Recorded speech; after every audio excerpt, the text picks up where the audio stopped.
Quand on a en général de la souffrance, cette souffrance, elle est faite pour nous concentrer sur l'objectif final. Si vous voulez, la souffrance, elle doit enlever la folie. La souffrance, c'est quelque chose qui doit enlever la folie de l'homme.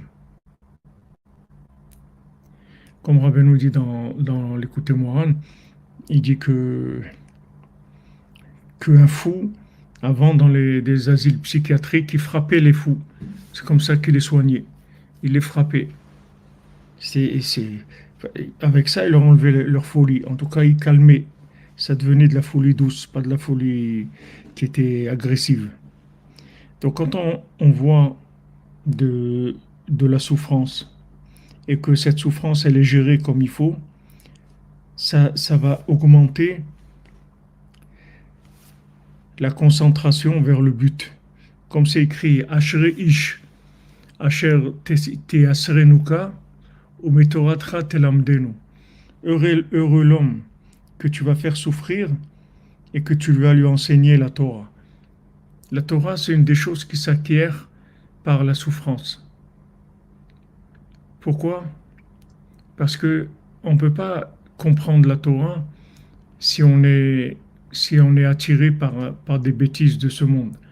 Pour la Torah, ce sont des messages divins. Pour qu'Hachem enlève toute souffrance, Ashrina souffre et Hachem aussi. C'est vrai, il a dit, c'est vrai. Hachem, il souffre de la souffrance humaine.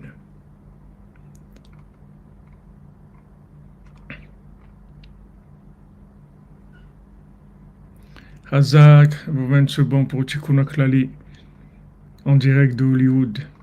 Hazak, ça c'est pas un peu. Ça c'est des bombes atomiques, mon ami. C'est pas un peu. Ça, tu envoies des bombes atomiques dans le ventre de Amalek. Oui, la souffrance, elle doit nous recentrer, nous recadrer, éliminer la bêtise, éliminer la folie.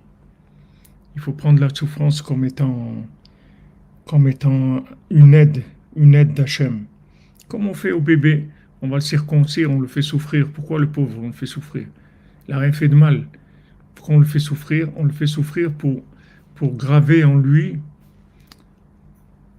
au-dessus de tout ce qu'il va vivre dans sa vie après, tout ce qui va se passer dans sa vie, dans la consommation, dans tout ce qui est de vécu dans la matière, dans le monde de l'oubli, il va rester concentré sur le but ultime.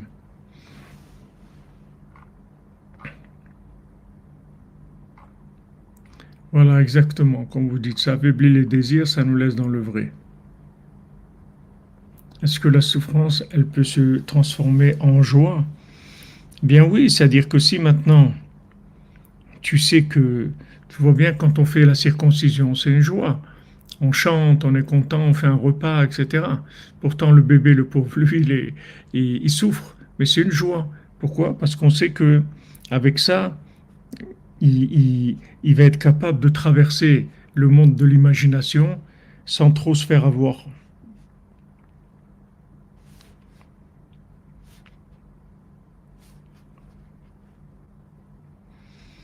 Parce que à ce moment-là, quand il a cette souffrance-là, alors son âme, elle s'inclut dans au-dessus du temps. Au moment même de la circoncision, au moment même où le Moël, celui qui fait la circoncision, il coupe le prépuce et il retourne la peau. À ce moment-là, c'est un moment de très grande miséricorde divine. Il y a une très grande miséricorde, c'est des moments où on peut prier pour obtenir des choses. Et ce moment-là, précisément, il est au-dessus du temps. C'est-à-dire à ce moment-là, l'âme, elle s'inclut au-dessus du temps, en fait, comme si la personne, elle était morte. C'est la même chose. C'est-à-dire, il fait un voyage interplanétaire, il va dans l'autre monde, il se connecte à l'autre monde par la souffrance, et ça va faire qu'après, quand il va retrouver 2, 3 jours après ses forces et que la douleur va passer, il va rester marqué. Il va rester marqué. Britra asher samta bipsarenu. C'est-à-dire que l'alliance que tu as gravée dans notre chair, tu as gravé cette alliance-là. C'est-à-dire, on reste marqué par l'alliance.